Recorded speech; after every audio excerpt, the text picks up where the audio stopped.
ang Panginoon.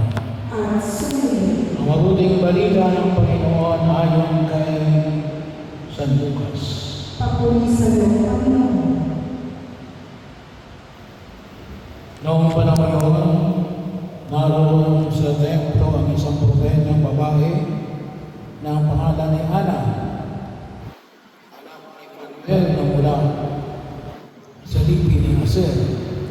Siya'y napakatanda na, 7 taon lamang siyang nagsama ng kanyang asawa nang siya'y mabalo at ngayon 84 na taon na siya. Lagi siya sa templo at araw-gabi sumasamba sa Diyos sa pamamagitan ng pag-aayuno at pananalangin.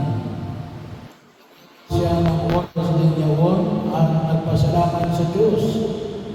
Nagsalita rin siya tungkol kay Jesus. Sa lahat ng naghihintay sa pagkapalaya ng Diyos sa Jerusalem.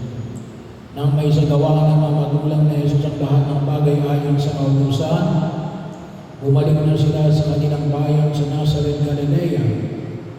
Ang batang si Jesus ay lumaking malakas, marunong, at kalugod-lugod sa paningin ng Diyos.